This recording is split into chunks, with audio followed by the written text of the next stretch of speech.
how bad it is now. This is about 40 miles an hour, maybe 45 at this point, gusting up into the 50s. We are expecting sustained winds here of 110 miles an hour. That's a Category 3 hurricane when it gets at its worst. At that point, we won't be out here. So that's one sensible thing that we do. But it will get much worse. After those sustained winds, we'll get that storm surge. They're expecting 5 to 8 feet. This is Charlotte County in Florida, which is very low-lying. So any sort of water rushing in out of the ocean tends to flood the county. That's why they have so few shelters here.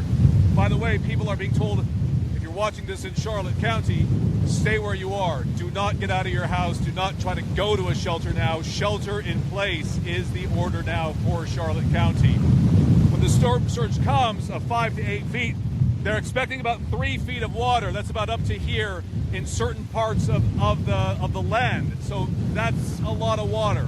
Driving in that is very, very difficult and can be deadly.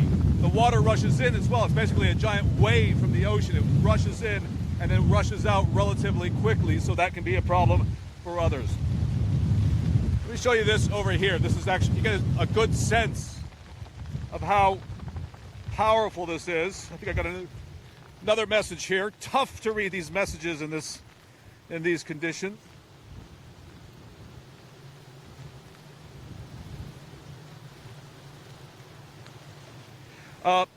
Someone's asking how many people have evacuated. This is amazing.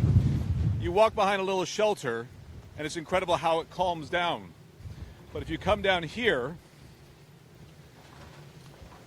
you can get a very good sense from here of just how bad the conditions are. Just walking out a little bit, and you really get slammed. Conditions will get about twice as bad as they are right now. I mean, you wouldn't be able to be out here in a Category 3 hurricane. Just the wind, the rain.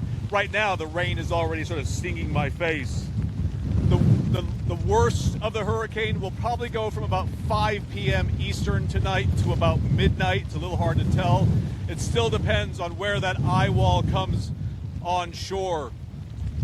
The track, one of the tracks that it's on right now, takes it just to the west of where we're standing, which would be kind of the worst place for Punta Gorda, because that's sort of what they call the dirty part of the storm, that northeast quadrant of the storm, where all the wind, all the rain, everything kind of gets dumped right in there, and that's really a very tough place to be.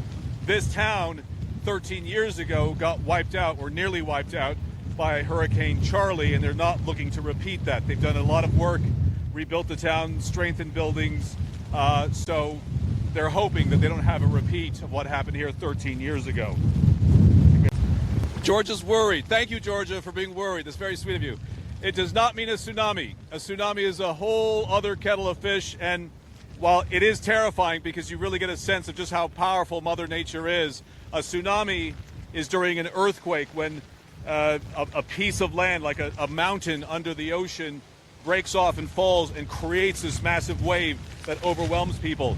This is just literally pushing the water out to sea, and then it will rush back in, but it's not that giant jarring force of an earthquake. This is a somewhat broader force, but still an amazing, amazing force of nature.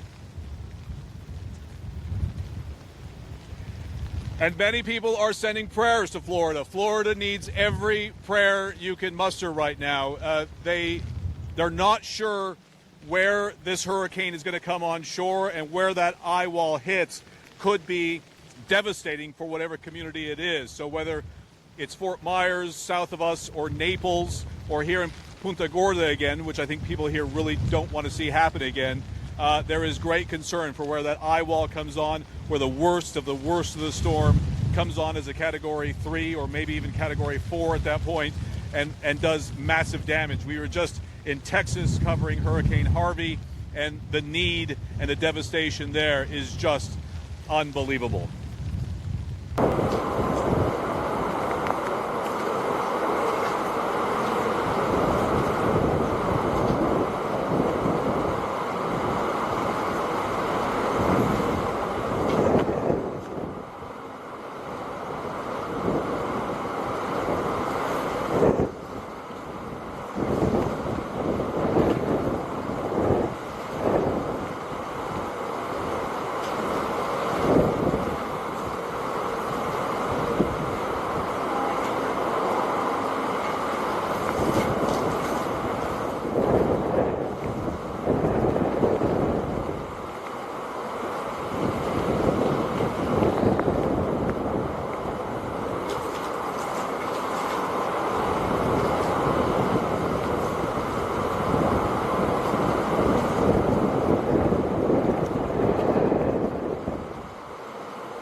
Holy shit! Oh my god, dude! Holy shit! Oh my god! It just blacked out. You can't see nothing. Oh my god.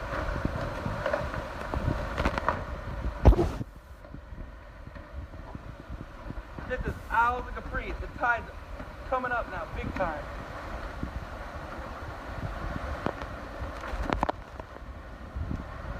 Holy shit.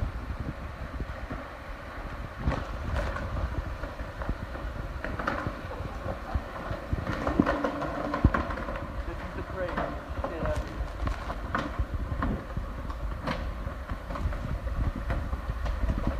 It is white out. There's trees down everywhere.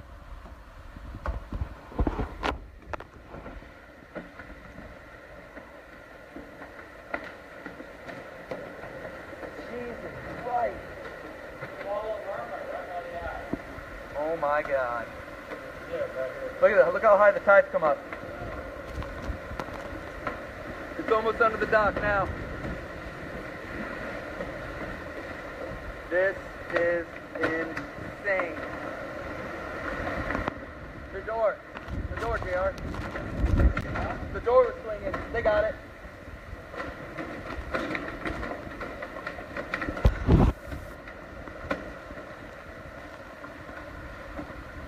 This is nuts, man. How do you do live again?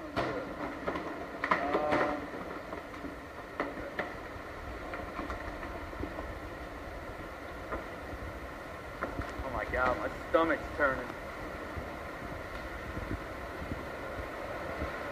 It is the freakiest smell. This is the walls of Irma. Look at the branches are broken over the boathouse. I couldn't even hear them snap. It was so loud. Jesus Christ.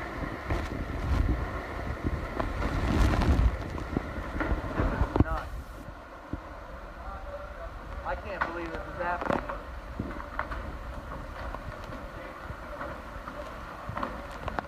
Where's that, Nikki? Is he in there?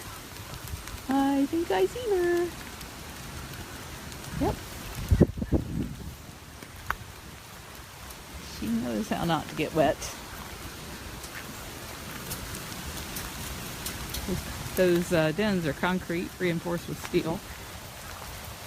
You should go in your den. Tigers think this is just fun. Yeah, it's nice and breezy, it's raining, we love the water, it's all good.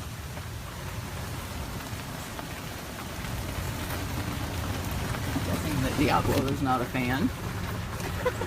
Tigers. You too? Is this the most entertaining stuff you've had for a while? Yeah. You should go in your den. She's got a big concrete den back there. Or she could go up on her platform and stay out of it, but they don't want to do it. Not like the lions who hate it. This is Keisha's enclosure here, but Keisha is on vacation.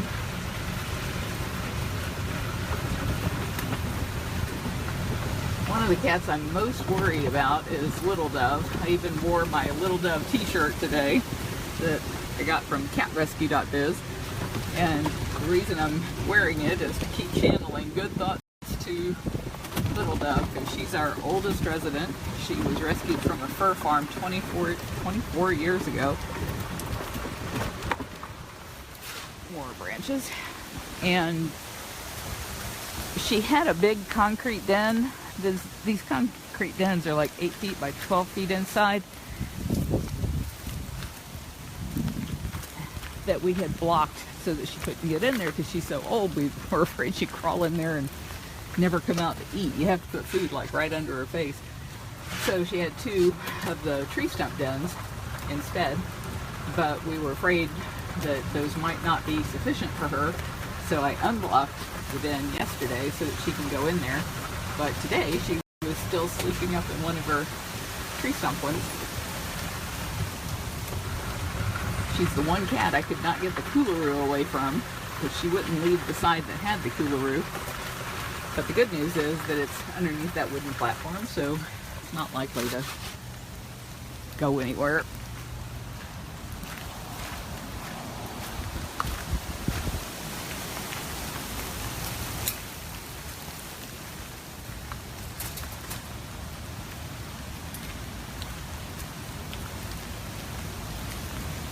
She's sleeping away in her den.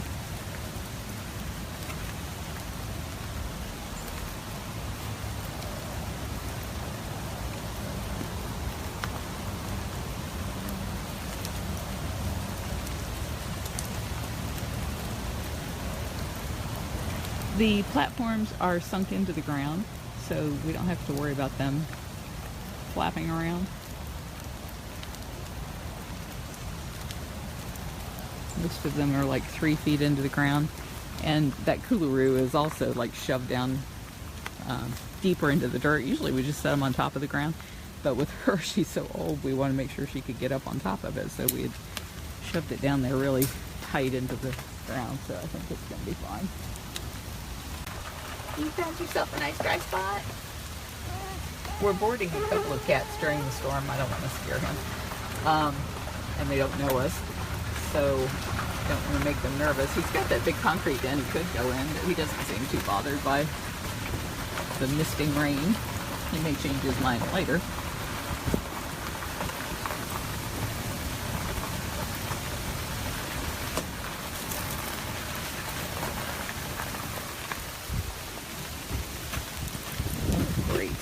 I just knew it. I shouldn't have rolled over that one because now it's stuck under my cart. Where's my Sandari? Oh, leopards in the dens. Never see that. Never see the leopards in the dens. I apologize for all but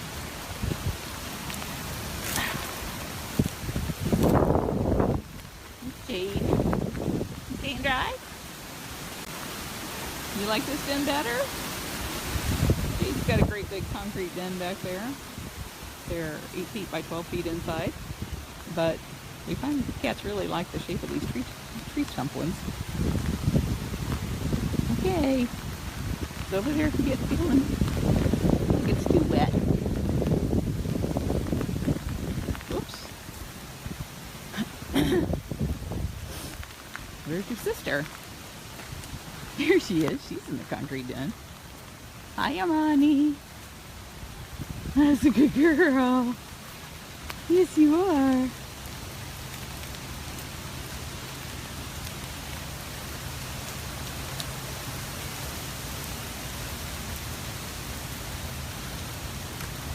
thank you for all of the hearts and likes and all of the love you show these cats.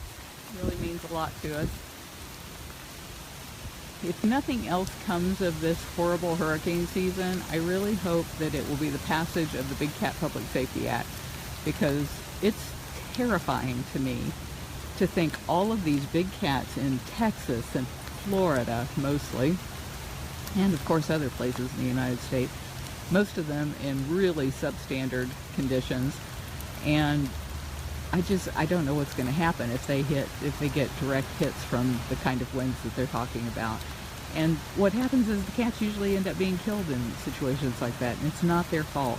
They were bred into lives of confinement and deprivation because people ignorantly would pay to touch them or to see cute little cubs on display, not knowing that all of that is done to line the pockets of the breeders and has nothing to do with conservation.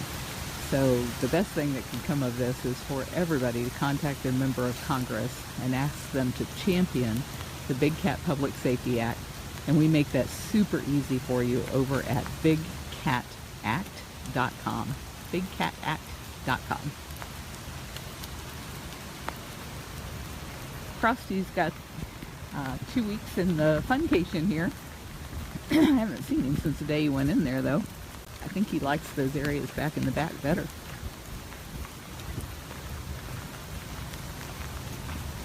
Or he might use it at night.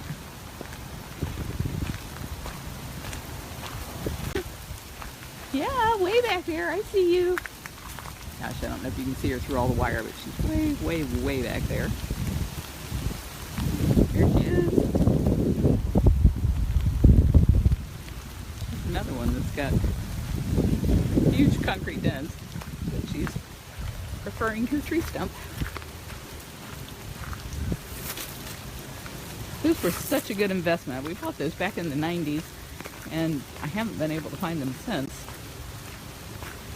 I'm glad we got as many as we did, because at the time we thought it was just a ridiculous amount of money. They were $75 each, and that was just way beyond what we thought we could afford. But we bought a ton of them. We right underneath the ledge.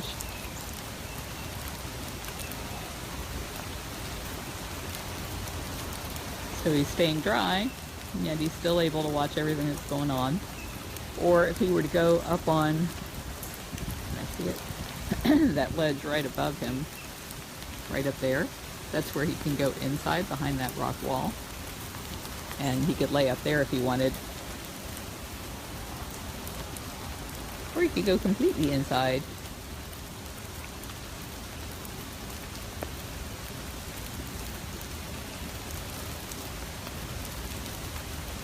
We spent the last 2 days bringing all their toys and coolaroos and putting them into their safety entrances. Every cage has 2 doors between the cat and freedom so that we don't have any accidental releases here. So we pulled everything into those areas so that they don't fly around and hit the cats.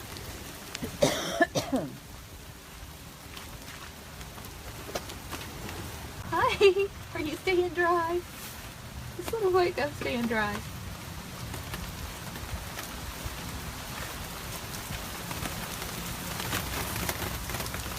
Where's Running Bear? Is he in there with you?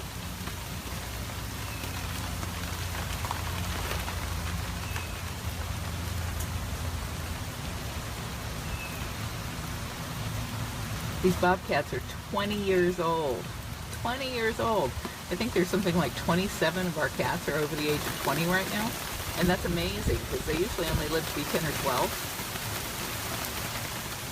But man, I'm glad I got this big concrete den.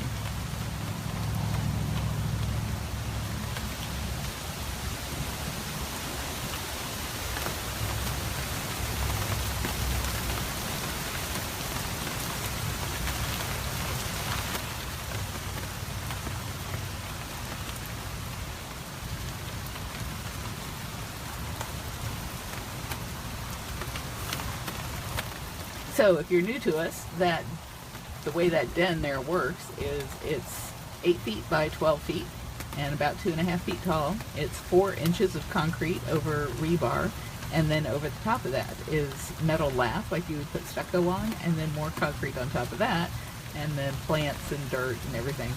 So we primarily build those to keep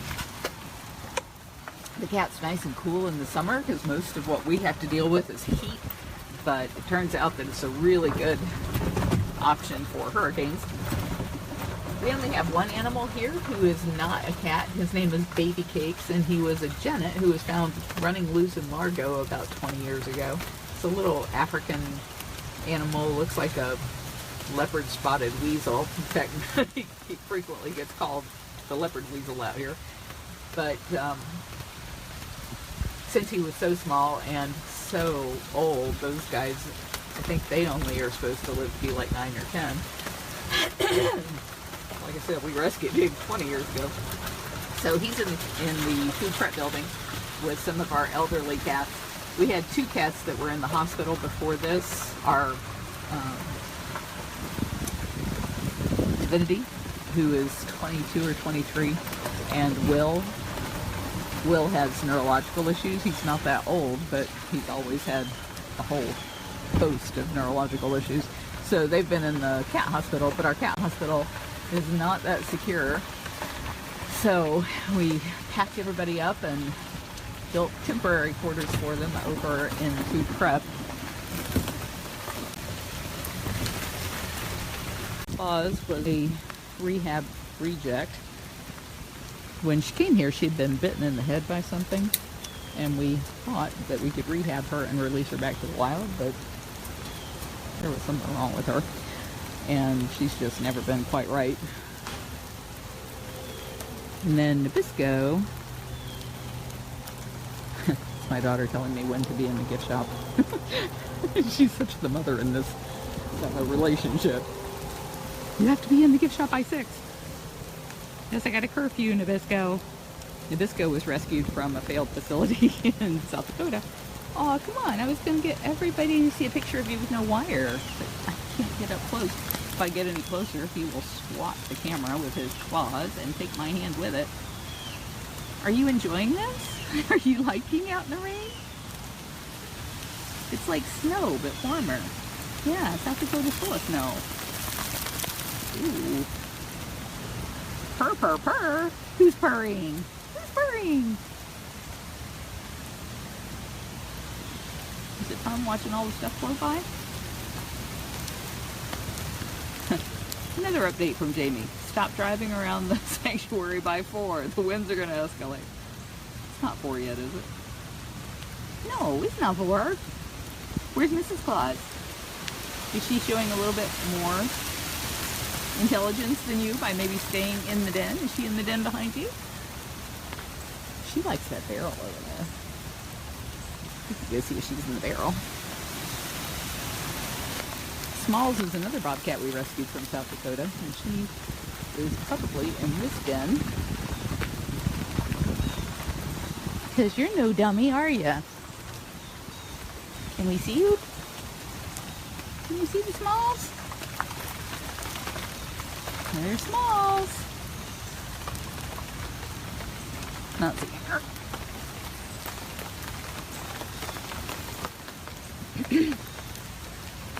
Take me to Mrs. Claus. Where is she? Where's your girlfriend? I know, you think everything is about food, don't you? You're so not helpful. There she is. In the den. You. Ew. You can keep her warm. Well, she'd probably throw you out, you in that wet coat.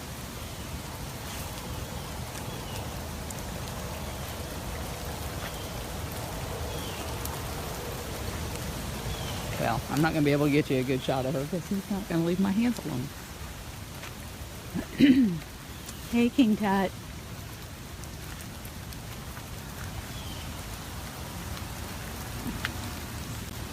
King Tut is a Savannah cat who was found running loose and ended up at the dog pound. And somebody from the Audubon Society said that is not a normal cat and asked if we would take him. And usually we don't take hybrid cats because they'll fit right through most of our cage wire, which is 4x4.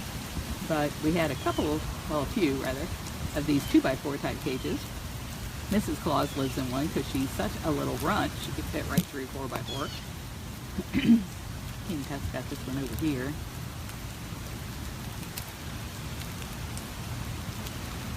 Hybrid cats usually don't care much about the water either. In fact, most of the cats are pretty quick to go in water. I hear you crashing around back here behind me. I do. I hear you. The only ones who just hate it are the lions.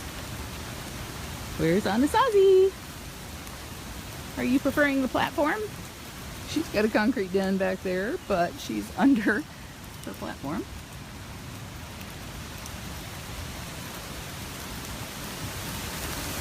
She's a Florida bobcat, so this weather is just not so unusual for her. No. It's always rainy, huh? That's just how it is here. She does. I love you too. Please do not pee on me. The way exotic cats show that they want to mark something as their own, so people that they like or the belongings of people that they like, is to pee on them. Well, that was scary, huh? That branch came right down on your cage. So Anasazi never misses a chance to pee on me. And that was just a really small branch that landed on the top of the cage, but it was scary, wasn't it? Yeah, it was loud. You should get back under the platform so nothing falls on you. He's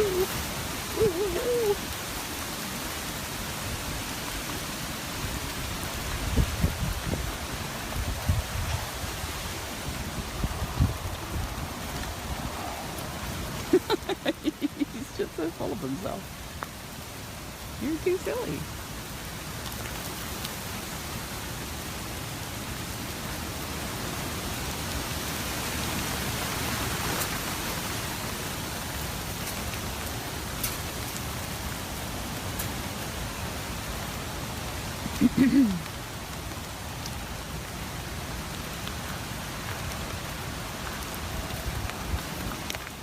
I meant to bring a towel out here so I can dry my camera off.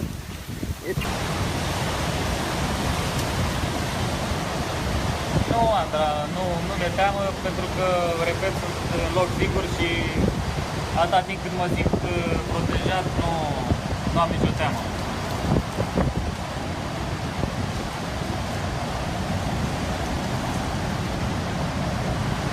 Deci, la cât sunt în România, scad 7 ore și că nici eu nu știu. Nu pot să mă uit în timp ce filmez la ceas, că s-ar întrerupe live-ul. Da, Nicoleta, într-adevăr, faptul că e un triunghi de blocuri e foarte safe.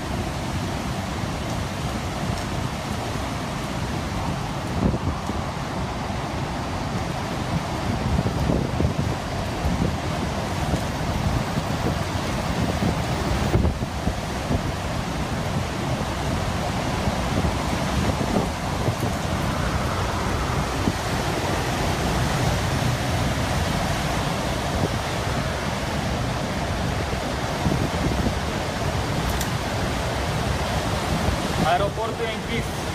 Aeroportul e închis încă de vineri, de asta nici n-am mai putut pleca. Și sunt în Florida de pe 28 august.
This is getting wickeder and wickeder by the minute.